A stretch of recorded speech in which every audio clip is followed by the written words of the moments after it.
Watch Death of Superman. That one's an animated movie.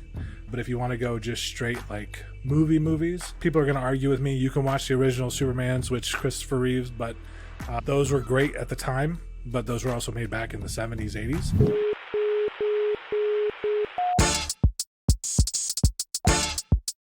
Hey everybody, welcome back to the Meet the Makers podcast. Today I am super excited to be joined by Rob and Raul from another podcast that you guys may not know about if you haven't seen it recently. They are on the Print House podcast. So excited to have you guys on here. How did you guys get linked up, and can you just tell us a little bit more about how you guys got started with the podcast yourself? Oh, we got to tell our love story. All right, Rob, you wanna take this one, man? I can. Yeah, I found him on Instagram. No, TikTok. It was on TikTok, yeah. I started 3D printing. I downloaded TikTok and was like, well, I guess I'll check out the 3D scene on there. And I asked him where he got his models from. It was love at first sight. And then just stayed in touch. Started feeding off of each other info, like back and forth. Where'd you get this model from? Things like that. And the next thing you know, we've got our own podcast started, and then we stumbled onto yours, and here we are. Yeah, it's fun timing, I think, because you guys just recently got started with your podcast as well over the last couple weeks, didn't you? Yep. Yeah. Okay, cool. Yeah, no, it's awesome hearing another person in the space starting a podcast. Now, for both of you, have you guys been into 3D printing for a while? I know you kind of had your love story of meeting on TikTok, but has this been a long time hobby for you, or how did you guys kind of get started into 3D printing in general? I mean, for myself, I'll jump on this one first, Rob. For myself, this is going to be fun Yeah. with us, like going back and forth. But for me, it was actually November of this last year. Primarily, I'm a real estate agent, and the market took a hit after summertime, so I found a little more extra time, and for those watching behind me, I'm a big Superman guy. So anytime I'd see something Superman in the store, I'd have to buy it. Eventually I started looking, okay, I looked on Etsy, dangerous place. But I looked on Etsy and found a bunch of statues, and I was like, wait, somebody's making these. I had ordered one for $120. I love it to death, but I decided that I didn't want to spend $120 when I could do it myself for much cheaper at the time. $500 printer later. But yeah, no. So honestly, since November for me, Rob. So I got my first 3D printer in December. I've been really looking into it. When I jump into something, I like to do a lot of research before I jump into something and spend a lot of money. So I did a lot of research for about a year or so, and we researched on Amazon, and 3D printers were like 50% off. And I was like, let's get one. And we just got a little itty bitty resin one. And I have 6 now. Oh, shit. Damn. I have 3 FDM printers, and then I have 3 resin printers. So That's cool. It seems like most people who get 3D printers, you're either like one of the people who you use it for a couple weeks and then you never touch it again, or it sounds to be the case of all of us here. You end up with multiple 3D printers over the course of a couple months. Oh, yeah. Yeah. Now, you guys are both, I think you're pretty heavy on the resin side. Correct me if I'm wrong. You guys are mostly do resin printing? yeah, I'm getting more into FDM printing, like way more into FDM printing. I actually got the big Cobra Max a couple weeks ago. I'm going to be doing a lot more cosplay, helmets, stuff like that. So that's why I got that. But going from just mainly resin printing, making models like the Thanos and doing that, to full play cosplay, the helmets it's the settings are different, everything's different. It's a whole new world. Yeah. For me, it was only resin printing until I think I got the FDM like a month and a half ago. And so we were talking about this on the last episode of ours, is that now my resin printers sat there for the last month. So it's interesting. You go from one dynamic to the other. It's definitely a whole new world. Like, I've almost thrown my machine against the wall a couple times because some of it I've definitely had to be talked down from the edge of destroying everything. But it's a lot of fun. Yeah, I'm 100% FDM right now, and I've always wanted to get into resin. There's a few things, like the fumes scare me. I'm also a messy person. I think I'd probably end up with resin all over my entire house if I got into it, but it always interests me. I don't know if one of you want to take this question over the other, but for maybe people who are newer to 3D printing, can you talk through like the high level difference of resin versus FDM and maybe why somebody would get into one versus the other? Ease of use. Rob, you want to take it? Resin printer. Okay, so resin printing sounds like it's a lot harder, but when you only have to worry about one axis, versus the ZYX axis, when you only have to tune a light board versus a bed, a hot end, the extruder, how far it's going back and forth. When you got to, so resin printing is by far, hands down, so much easier. But like you said, I'm a very clumsy ADHD person. I leave crap all around, and then I wonder why, oh, I spilled a whole bottle of ink that was open. Why was it open? But yeah, so it is messier. So if you are clumsy, just take a little more precautions. I was luckily able to open like a little shop over in my house to do it. I don't really have to worry about the fumes or whatnot. Interesting. Now, it seems like what's a pretty common setup for most people who do resin is usually they have it in like a garage or maybe some kind of like outdoor, well-ventilated space. Well, I know that you're in Arizona like me, and it gets super fucking hot here in the summer. As the seasons change, do you have to stop printing during different weather, or how does that whole situation work? So you're going to hate Rob's answer for multiple reasons, because everything he has is in one room, and he even has a temperature, and there he goes, temperature and humidity, right? My setup for my resin is in the garage, which very recently, during winter, I had a space heater in there, kept it about 76 degrees.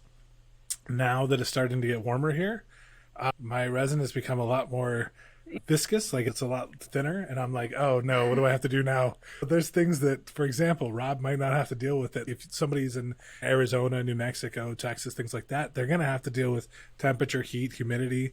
If you can do it in a controlled climate like Rob has set up, ideal. But like for me, the fumes honestly aren't that bad. Depends on the resin you use, but a lot of the water soluble ones, like those are bad.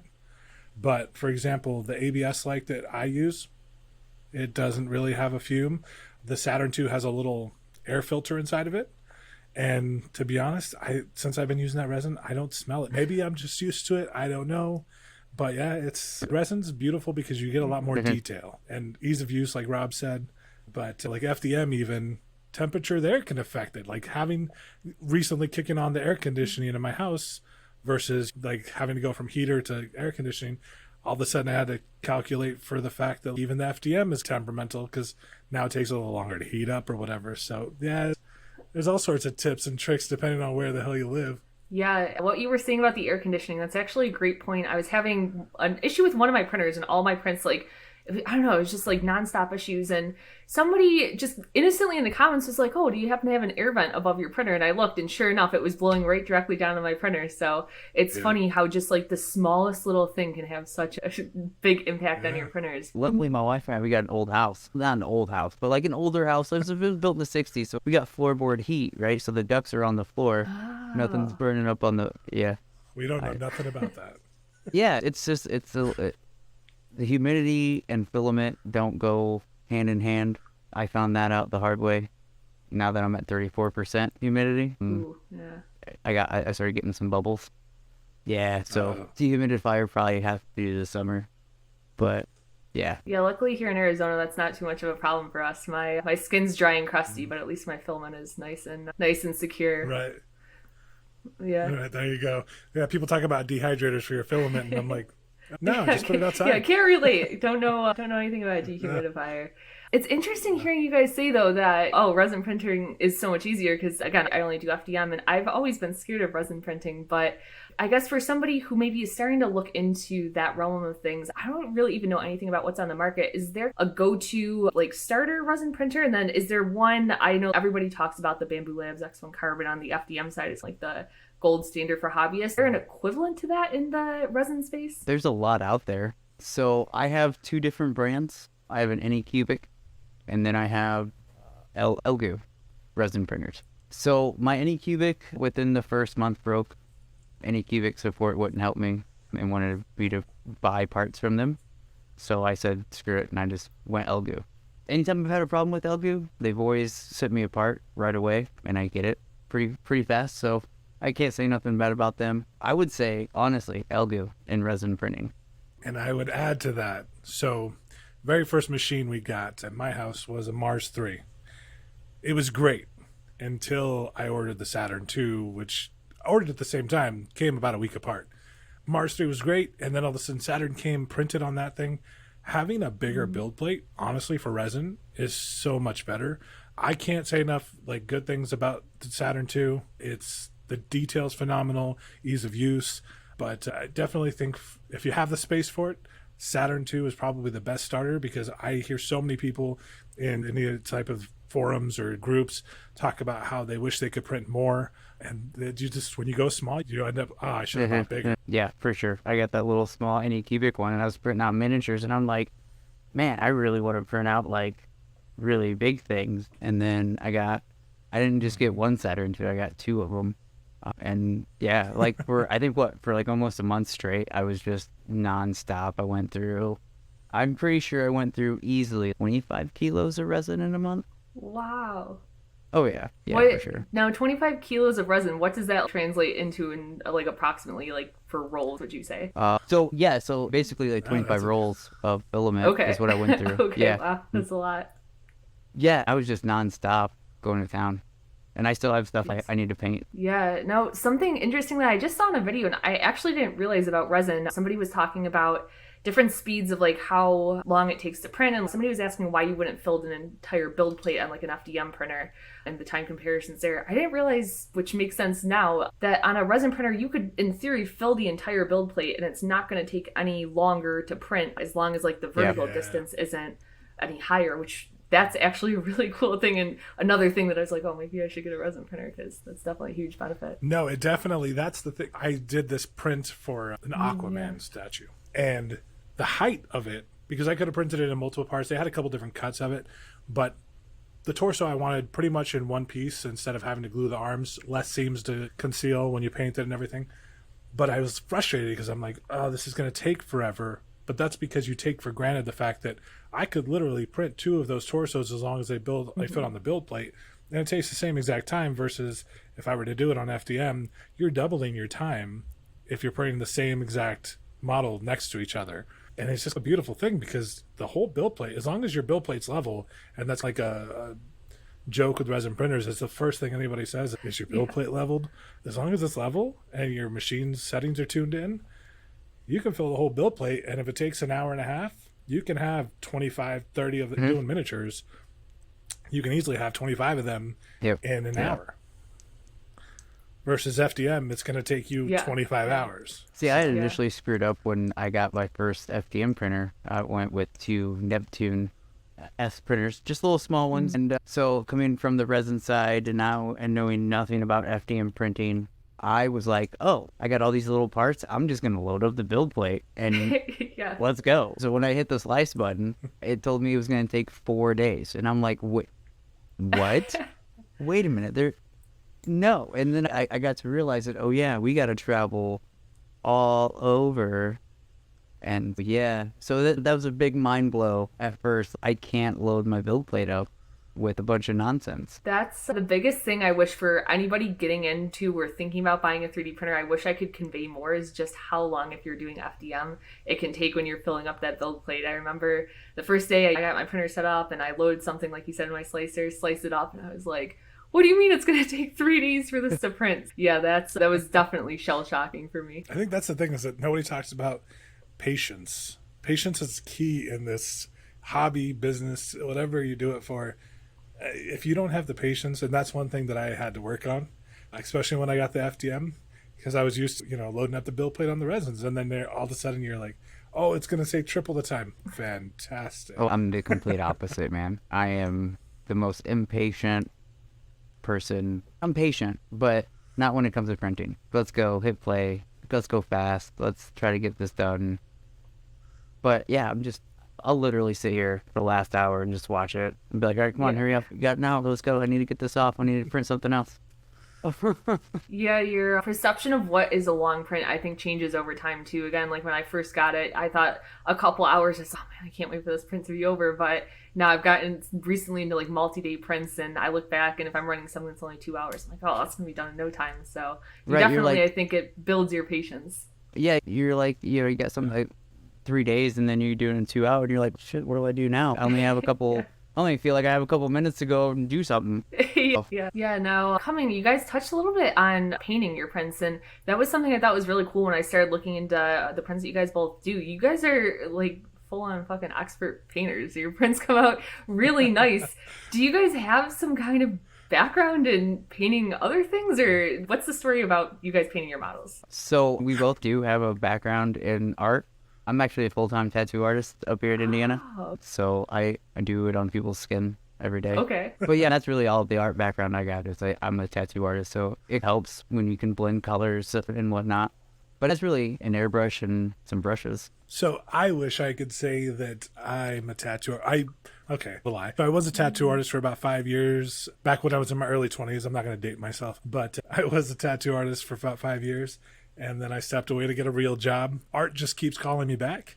So when I started doing this, I got into painting them. And I wish I could say that if you could see some of the messages between Rob and I, we consistently curse at our airbrushes or like bubbling with paint. So I'm happy that they look very well because they come out beautifully, but sometimes they can be very frustrating. Yeah, one of the biggest comments I get from people, if anytime I do any kind of painting on prints, is people saying they try to paint prints or they look flat or the brush strokes are really intense on them. How do you have any recommendations for somebody who's first getting into painting and maybe supplies or maybe techniques that they should brush up on? So I'm going to jump in real quick here. First thing first, fuck everybody's opinion. If they're not doing it, don't matter. But definitely, it's all just really in terms of supplies. Obviously, if you're using brushes to paint, don't buy the cheap brushes because they come in a bigger pack because that's a lot of people do. You don't have to buy top-end, high-end brushes. Buy like the medium in between. Get quality paints. I wish I had one sitting on my desk here, but there's a lot of different types of paints that you like have level 1, level 2, and a lot of people go, oh, level 1, it's cheaper, and you could buy more of it. But when you're creating, don't be afraid to step up and buy that level 2. Level 3 is not really necessary unless you're planning on like doing something really crazy with it. For the airbrush, for example, don't buy a cheap airbrush. You don't have to buy top of the line either, but don't start out with a cheap one because then you just end up frustrated. And I did that. I made that mistake. Airbrushing was new to me, and I ended up just throwing it to the side. With the phone. Yeah. I threw the airbrush and I was like, nope. Nah. So, yeah, but that's my opinion. Yeah, don't buy cheap stuff. But that's with everything, you know? You don't want to buy a cheap 3D printer. You're not going to buy cheap filament. You're not going to buy filament that's $2.99. I wouldn't. But so don't skip on, don't buy top of the line if you're first starting out. I don't have anything top of the line as far as airbrush paint wise or anything. I get Army paints, Citadel paints, and Vallejo. And that's what I use. I don't even know what my airbrush is. I don't. It was an Amazon $149.99 master airbrush, and that was it. Yeah, you don't have to spend $400 or $500 on an airbrush. If you don't like it, you're only out $100. Yeah, once you get there. Yeah, once you get to that point, it's better to upgrade than I bought an airbrush for $47 and it almost put a hole in my wall. Do the math. Was it worth the $47 instead of if I just bought the next best thing? But yeah, you know what I mean? Technique is all practice. Rob does tattoos during the day, so for him, brush strokes, things like that are a normal thing. I hadn't painted shit in, I want to say 8 years, something like that. So starting this all over again, relearning techniques. YouTube is your best friend. There are some modelers that will post like instructional videos. Go watch them, learn from them. There's a guy I watched that his things are all in Spanish. I don't know what he's saying. I'm just watching the technique, but it works. Yeah, I think just watching other people do things, that's been one of the biggest things. And I would say it's such a blessing to live in a world where you can go tune onto the internet and learn literally anything. But even I don't know if either of you dabble in 3D modeling, I've been looking a little bit into that. And it's not even so much like doing the tutorials, but literally just watching somebody and understanding what's possible with the different tools and stuff. Like that's been one of the biggest helps for me. Yeah. I started to look into 3D modeling and I'm not quite I made there. a half a donut and I got mad because here's the thing, right? If we can just take a rant real quick. Like if you're going to do a tutorial on YouTube and you're going to put that on YouTube, which, hey, thank you for everybody that does YouTube tutorials. That's awesome. That's great. But can you provide all the information though? Like all the steps you take? Like I don't want to get halfway through your tutorial and my fucking donut look like a lumpy turd because you didn't put in the step that you did to make all the textures look the right way. If you're doing a tutorial, do a tutorial, all the steps need to be put in there. And I think a lot of people are looking for them fast tutorials, and everybody's putting out these 10 or 15-minute tutorials on how to 3D model. And it's like, no, you can't learn 3D model in 15 minutes. You just can't. You can follow this dude's steps, but I guarantee you're not going to be able to recreate that if you don't watch that video. So yeah, 3D modeling sucks. Yeah. I also did the donut tutorial, and mine also looked like a piece of shit. So I'm right there with you. My wife, she was sitting next to me when I was doing it, and all of a sudden I'm cussing up a storm, and I'm yelling at this dude, and she's, what's wrong? And I'm like, I hope this guy can hear me. I know he's in Australia, but I really hope he can hear me and how much I hate him right now. It's like that sunk cost too. It was getting worse and worse the farther I got into it. But I was like, you know what? I already have 2 hours into this. I can't abandon ship now. So I just kept going. But yeah, It's brutal. And it's pretty shitty too. Yeah, 3D models. I was 3 hours into a 15-minute video. Like, how is that even possible? Yeah, it's funny though how as you level up in things or you become more proficient in it, it almost becomes more difficult to help other people. I had posted a video the other day, and I can't remember what it was about. I was like explaining something that I thought like I had explained really basically about 3D printers, and somebody commented and was like, I'm a beginner. I didn't understand any of that. So I think it's like such a good reality check that, sometimes when you're posting stuff like that, what you might think is like simple and broken down, there's so many additional steps in there that for somebody who's truly like brand new to it, it's like really good to explain in depth. No, yeah, I think that might be part of the misstep that you're talking about, Rob. So, for example, Rob actually got me onto hooking up the FDM to a Orange Pi to get Octoprint on it and all that. And to me, it might as well have been Chinese. I was like, what the fuck are you talking about? And for him, it was like, yeah, it's easy. And I'm just like, wait, man, hold on. I'm getting a headache. But I think that's one of those things where it's once you know it, for people that are just in the beginning, I think that now I could tell somebody how to do resin prints, no problem.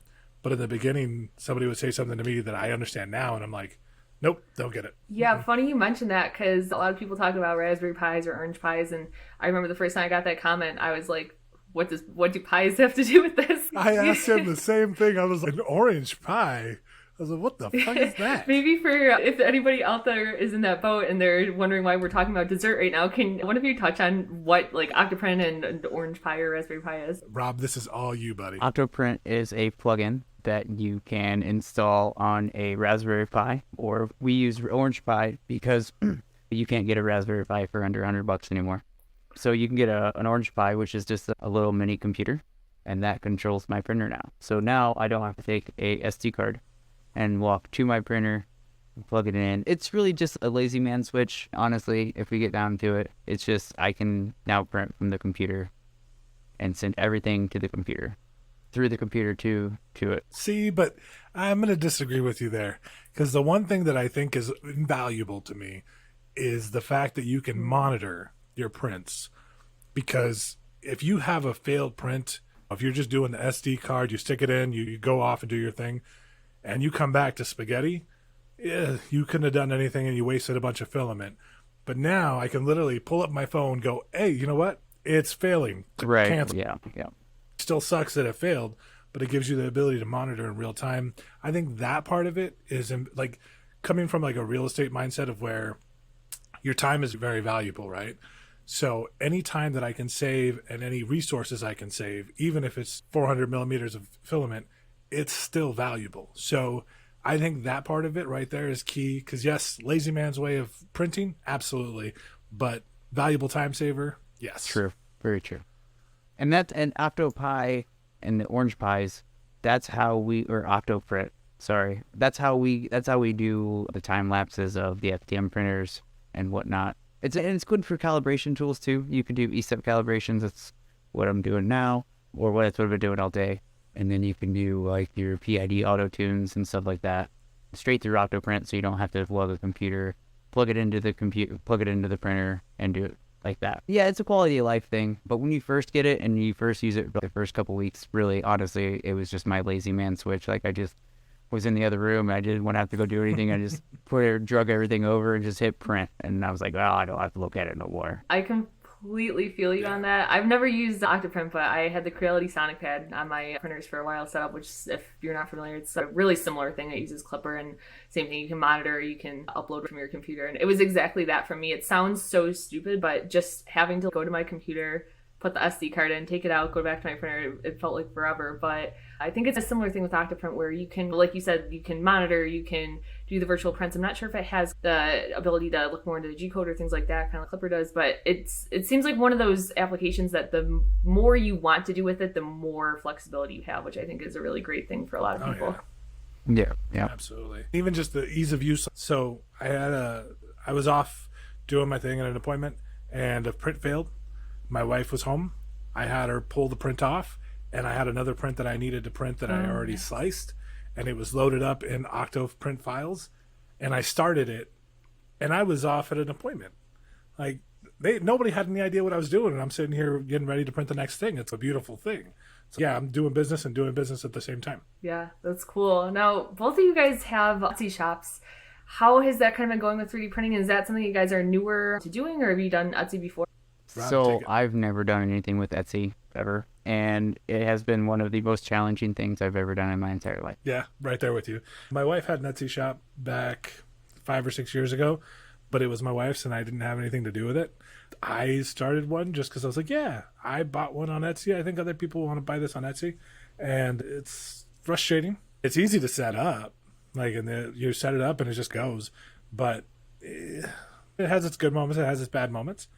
But yeah, you have an Etsy store too as well. So yeah, I don't do Etsy for 3D printing. Actually, back in the day, I used to do Etsy for houseplants. I had sold a bunch of houseplants on there. So I don't do that anymore. That houseplants is actually, that's how I got into 3D printing in general. I had the idea that I was going to get 3D printers and I was going to make plant pots to sell at my Etsy store as well, which I never ended up doing. But yeah, I did Etsy, and it's definitely something that it takes a while to get acclimated into it. And like you said, the setup is easy, but you can spend forever trying to optimize things and get traffic and all that stuff. For you guys, is the podcast, would you consider that something that you're using as like a tool to help leverage driving traffic to Etsy, or is it kind of something for you guys that's just like a fun way to hang out and make content together? A little bit of everything.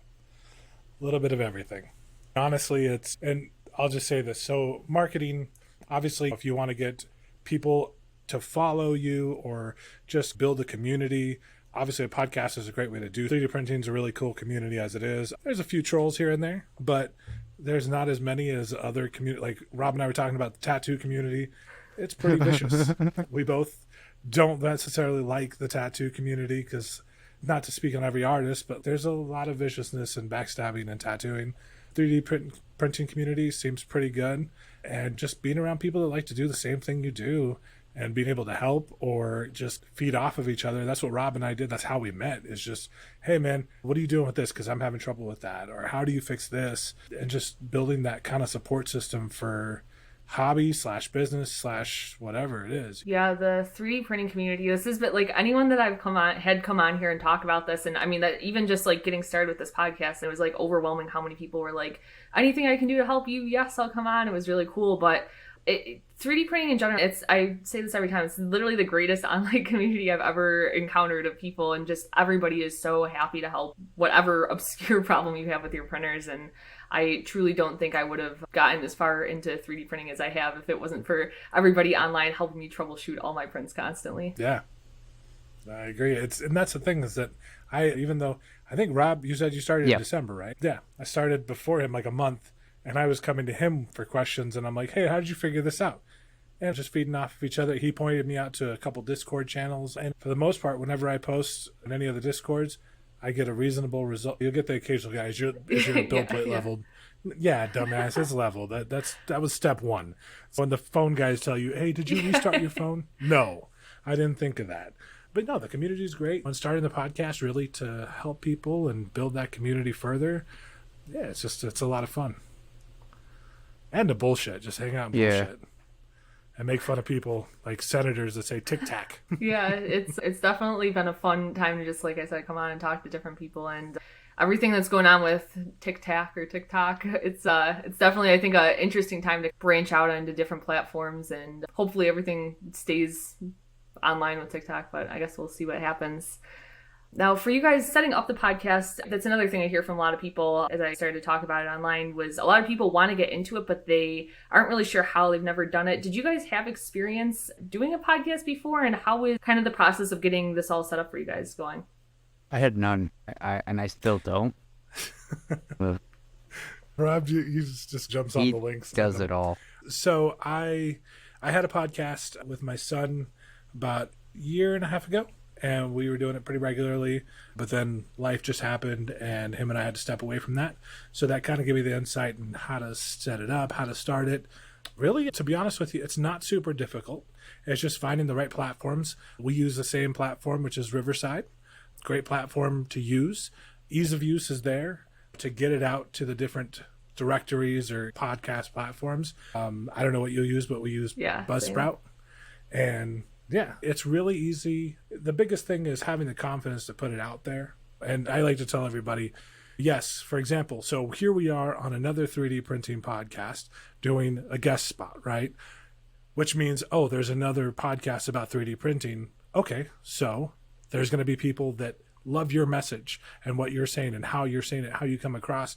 Everybody's individual voice or their approach to something is going to fit somebody's needs or their want. Hey, I'm trading my time to listen to you or watch you. Don't be afraid to put yourself out there. And as long as you're providing value, and I think that's the big thing, is anybody can do a podcast or a YouTube channel for if they want a little bit of their 15 minutes of fame. But I think that if you're doing it with the intention to provide value and help other people, I think that's where you win. Yeah, absolutely. I think trying to go into it with the mindset of like, where can I provide value? Where can I stand out of what already exists is a really important thing. And like you were saying, we both have a podcast that kind of touches on topics of 3D printing, but I guarantee you your podcast versus what we talk about here, you could leave in two completely different worlds and it'll resonate with two completely different people. So I think that's another big thing. If you're out there and maybe your thing isn't 3D printing, but if it's shoes or if it's plants or whatever your thing is, don't be afraid if you see somebody else doing it or there being other people who are already in that space to have your own unique voice, because I think there's always going to be something that you bring that's a little different to the table that people resonate with. Wait, you guys? Exactly. And you guys aren't in this for the money? Wait, what? Wait. Hold on, cut the cameras. Wait it's actually completely why we're in it. I gotta go. So there was I don't remember the exact quote, but there was somebody that said something about the voice you have today is the voice that some 16, 17-year-old version of you needed, and there is that version of you out there somewhere that still needs it. It could be as simple as 3D printing. I forget his name, but there's a kid that I follow on TikTok, for example. He's probably like 13, 14 years old and just posts his stuff on there. And I'm like, dude, kid, go do your thing. Like he's running into issues, all this, but he's putting himself out there and he's part of the community. He might be somebody that's affected by the fact that a simple conversation about, hey, I'm having all these failures, I figured this out. It might help him in his journey and his path. So I think it's just value is the big thing. If you get money for it, great. If not, well, not so great. Life is life. Yeah, absolutely. And I like what you said a lot about you never know who needs to hear what you have to say. And I think that goes back to of not being afraid to share the good things and the bad things. I think for a lot of that's like a big thing I find people say as well is I post a lot of my prints today. Like I'm not good at printing. I still fuck shit up all the time. And every time I do, though, people will comment. They're like, "Oh my god, I had the same thing happen," or it's good to see that it's not just me who's having these problems. So I think that's another thing is not being like feeling like you have to wait until you're an expert at something to put yourself out there and get on the internet and talk about it. Yeah, and I think that's why we started what we did, because there's a lot of information out there and there's a lot of places to go get that information, but it's hard to find it.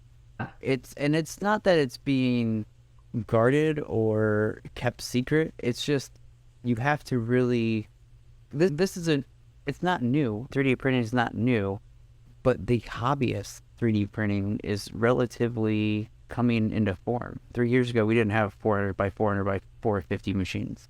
We couldn't print up a whole breastplate of Mandalorian armor on one machine. So it's definitely going fast, and the faster that it evolves, the more information and the potential of misinformation out there about 3D printing is going to come out. So I think that's why we did what we did, to help give the information out where it needs to be. And we do a lot more setting stuff. We're not a fun podcast. Speak for yourself, asshole. For the most part, we dive deep into settings and what those do and how those are going to affect your prints and whatnot.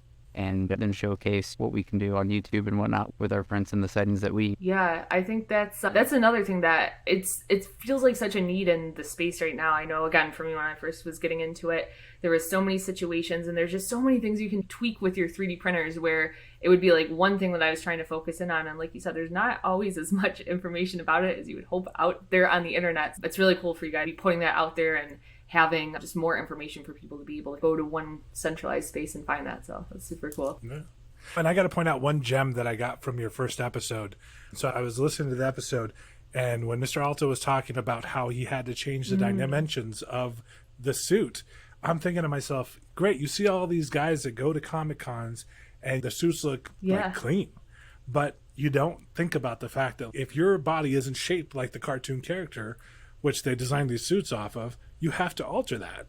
And the fact that he addressed that, like, that was, to me, that was actually priceless, because I'm a big dude. I'm 6'2", like, I'm big. For me to even make any type of cosplay stuff, I didn't even think about that till he said it, and I'm like, oh yeah, because I would never fit my giant ass in an Iron Man suit. Rob, on the other hand, he'd be okay. I did that. All right, I made an Iron Man helmet. Okay, and it was. Oh, you made it too small. It was like full size, and I'm like, I got a little head. I'm only 5'6". I may maybe 100 pounds, if that. I'm joking. I'm like 130, but I'm a small guy, right? So I'm like thinking to myself, I'll just go down to 75%, and I'm 75% of a normal dude anyways, so that should work. Yeah, it wouldn't even fit a small child. Like, it might fit a small dog, but yeah, it's way too small. So it's just chilling over here now. Yeah, I was glad he said that. It was one of those things. I've never done like cosplay, or I've never built a full suit of anything, but I never would have thought that until he said it. He was like really transparent about it, and it's just one of those things. It's so many pieces that you never think of until you get into it, and probably if I was going to build myself a helmet like you, Rob, or something like that, I probably just would have built the default size and not thought about the fact that, hey, my body isn't the same size as what these cartoon characters are meant to be. So yeah, that was a really interesting point that he made there. Yeah. I love that he pointed that out. I was like, oh, okay, wait. Yeah. Now, I'm so out of the realm of this. This topic has come up in almost every episode so far. I've never seen a Marvel movie. I've never seen a DC movie. I'm so out of touch. I know. Yeah, I know. It's shocking to everyone. But I don't have a horse in this game, but that's it. It's time to go. I know. Check it out. I don't have a horse in this game, but it seems like, Rob, you're more so on the Marvel side, and Raul, you're on the DC side. Is that correct, or am I misunderstanding that? Ish. Yeah. Yeah. I'm a big fan of Star Wars. Actually, most of my tattoos are all Star Wars related, except for a handful. And then I'm a big Marvel fan. I grew up on the comic books, Wolverine, X-Men, stuff like that. So, yeah. See, and I am so much so DC. Even though they more suck. so like Superman. We've had this debate, right? So Marvel is the ripoff of DC and all the characters. Like, every character has an origin in DC. And Marvel, for example, I will give them the props that they need and they deserve. Their first few years of movies, like the Iron Man all the way up until Endgame, phenomenal movies. But after that, it's definitely gone downhill. I don't know if anybody else if you guys have heard of it or anything, but the whole Restore the Snyderverse movement that originally had Zack Snyder directing a bunch of DC movies like Man of Steel and all that, I am definitely 100% behind that. I love the way that he portrayed the character.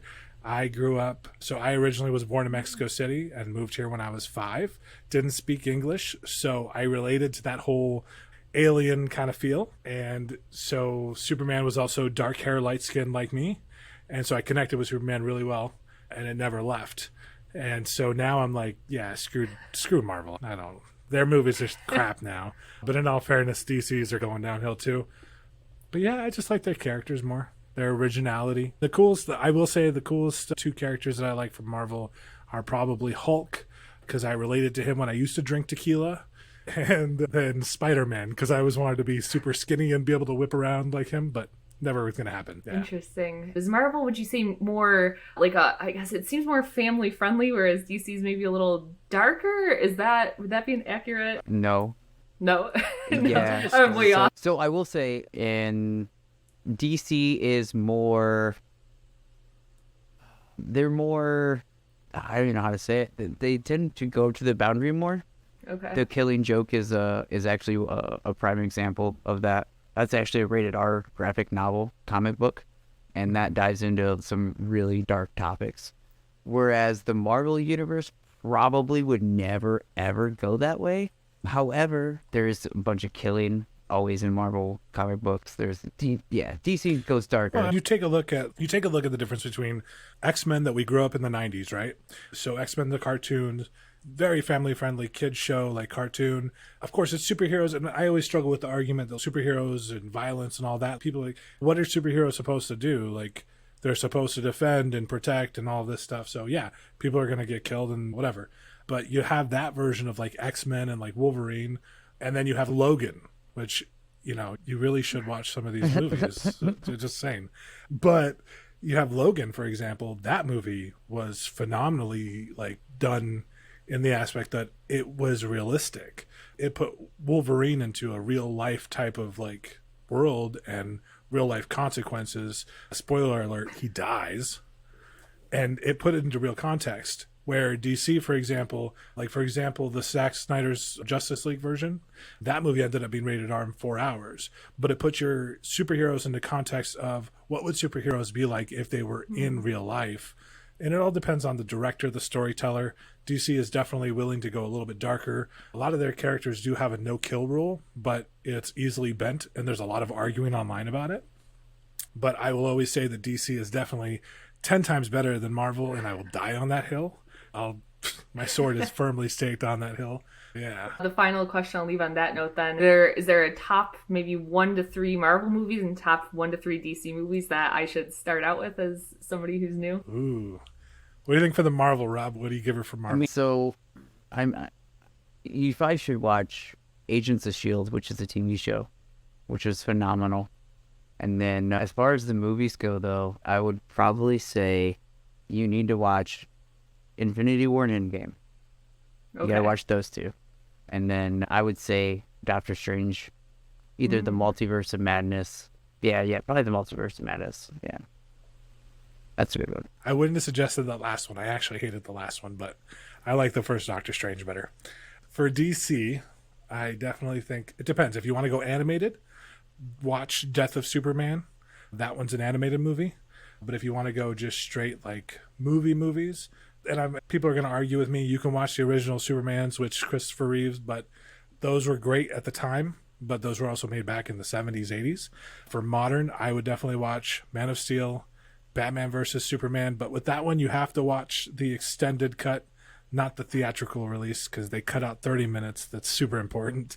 And then don't ever watch Justice League with Superman in the red suit, or the red and blue suit, because that version sucks. I would definitely watch Zack Snyder's Justice League, but make sure that you like pause it halfway because it's 4 hours. It sounds like I have a lot of homework.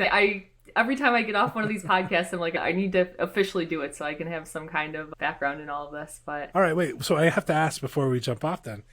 What type of movies do you watch? I'm not a big movie person, honestly. I like my only genre of movies that I'd say I'm really like well versed in is like around 2008 like comedies. Anything in there, I could quote, know everything. Aside from that, I'm not a huge movie person. I don't know, but yeah, it seems to be a big portion of everyone who 3D prints is like seems to be very into the Marvel DC realm. So something I've been curious about. And that's why we get into all the printing of parts and statues and all that, I think. For sure. It was awesome getting to talk to you guys a little more about your backgrounds and resin printing and all that stuff. For people who want to keep up with you guys, keep up with the podcast, where can people find you guys online? You can find me at Meadows Print Crafters on the Tickety Talks, and then I'm on Instagram as well. I probably won't go to Facebook. I'll just be honest with you. Everybody's, make a Facebook page. No, I'm cool. I'm not a social media kind of person. Even with my tattoos, I don't post any. I should, but I don't. I hate social media. Like, it's just way up here. I'm almost 40, so I'm over it. Like, I did all that shit. I had the MySpace back in the day. I'm just over social media and all the BS that it causes. But yeah, I'm on those 2 platforms, and then Etsy, I'm on that too. So for me, unfortunately, both of my businesses, I have to be on social media. So I have the Facebook, Instagram, TikTok, Twitter too. And Fortress Sculptures. And yeah, guys, we also have the Print House podcast. We don't have any socials set up for that yet, but they can find us Apple Podcasts. We have a Spotify, YouTube wherever. now. We do have the YouTube as well. Yeah, that just got set up, and we're definitely have to get you a guest on our show. So we'll try and set that up here. And yeah. Awesome. Yeah, I would love to come on the podcast. With that all said, thank you guys so much again for coming on. It was a pleasure talking to you. And with that said, that is the Meet the Makers podcast today.